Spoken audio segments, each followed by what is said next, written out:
الحمد لله رب العالمين والصلاة والسلام على رسوله الكريم أما بعد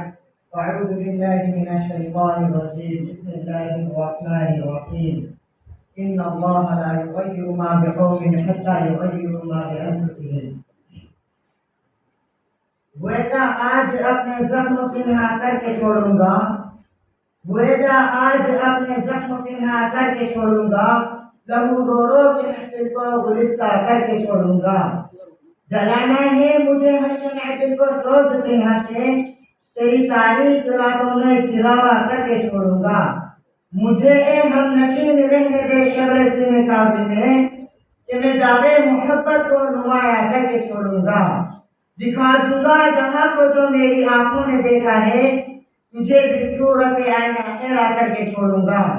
جو ہے پردوں میں پنہا چشم بینا دیکھ لیتی ہے زمانے کی طبیعت کا تقاضا دیکھ لیتی ہے۔ صدر محترم اور حاضرین جلسہ، خوابوں کا تعلق انسانی تصورات سے ہوتا ہے، اس لیے تصورات کو خواب و خیال بھی کہا جاتا ہے۔ کچھ خواب شرمندے تعبیر ہو جاتے ہیں، کچھ شرمندے تعبیر ہونے سے رہ جاتے ہیں اور انسان اکثر ایسی تصویر بنا دنیا سے چلا جاتا ہے،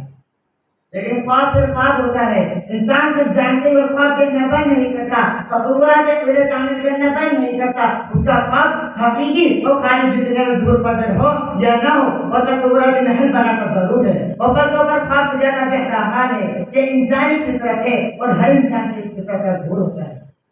ہمارا پیارا وطن ہندوستان جس کے ذرے ذرے سے ہمیں پیار ہے، جس کی محبت ہمارا روشن پیوست ہے اور حدیث کی حصے سے مشہور جملہ حب الوطن من الایمان، حب الوطن ایمان کا ایک حصہ ہے، یہ خان سے نصیب ہو یا نہ ہو، لیکن یہ جملہ انسانی جذبات کے احکام سے بحال کرتا ہے۔ وطن کی محبت ہر انسان کے دل دماغ میں عجیب سی ہوتی ہے، پھر انسانی فطرت اور اس مظاہر سے ہم اوپر کیسے ہو سکتے ہیں؟ وطن کی محبت رسول اللہ صلی اللہ علیہ وسلم کو دل میں دیتی ہے۔ مکہ مکرمہ سے ہجرت کرتے ہوئے آپ صلی اللہ علیہ وسلم نے ایک ایسے ٹکٹ پر کھڑے جہاں سے مکہ مکرمہ نظر آتا ہے اور آپ کی زبان مبارک میں یہ کلمات ہیں وَأَطْيَبَتْ مِنْ بَلَدٍ وَأَحَبَّكَ إِلَيَّ وَلَوْلَا إِنَّ قَوْمِي أَخْرَجُونِي مِنْكِ مَا سَكَنْتُ غَيْرَكِ۔ کتنا پاکیزہ شعر ہے، تو مجھے کتنا محبوب ہے، اگر میری قوم مجھے تجھ سے نہ نکالتی تو میں تجھے چھوڑ کر کہیں سکون کی اختیار نہ کرتا۔ آدمی کو جس سے محبت ہوتی ہے اس کا بھائی خواہ ہوتا ہے، اس کی بھلائی سوچتا ہے، ہر محب وطن کا بھائی خواہ ہوتا ہے، وطن کی بھلائی سوچتا ہے اور تمام ہندوستانی مسلمان حب الوطن کی جذبے سے سرشار ہے۔ وطن سے اسی تعلق اور لگاؤ نے ان کے حب الوطن میں کچھ بات دی ہے جن کی تعبیر ان کا مطمع نظر اور مقصد زندگی ہے۔ تصورات کی ایک نئی دنیا اور ایک نئی بستی ہے، وہ دنیا وہ بستی جہاں ہندوستان واقعی جنت کا نشاں بن جاتا ہے اور تمام باشندگان وطن کے لیے امن و سکون چین و راحت کا رہنے والا بن جاتا ہے۔ ہمارے خوابوں کا ہندوستان وہی ہے جو ہمارے دوسرے خوابوں کا ہندوستان تھا۔ یہاں کے لیے جو خواب انہوں نے دیکھے تھے وہی ہم بھی دیکھتے ہیں، انہیں کی تعبیر ہم بھی تلاش کرتے ہیں۔ ہمارے آقا علماء نے ان کی آزادی کے لیے جان و من لڑا دیا، ان کی مجاہدانہ اور سرفروشانہ کارناموں کا نتیجہ تھا کہ ان کو غلامی کی زندگی سے آزاد ہو گیا، تو غلامی ٹوٹ گیا، چاروں طرف خوشی مسرت کی شاعری بج اٹھی۔ جب ہندوستان میں انگریزوں کی حکومت تھی، اکابر علماء کے نمائندے ایک مشہور اخبار نے اپنے شجاعت میں لکھا تھا آخر ہم موجودہ نظام حکومت میں تبدیلی کیوں چاہتے ہیں؟ ہم ہندوستان میں انگریزی اقتدار کیوں دشمن ہے؟ کہ اس لیے کہ رام راج قائم کرے، کہ اس لیے کہ اپنے حقوق کو نظرانداز کر دے؟ یقیناً ایسا نہیں ہے۔ ہم ہندوستان میں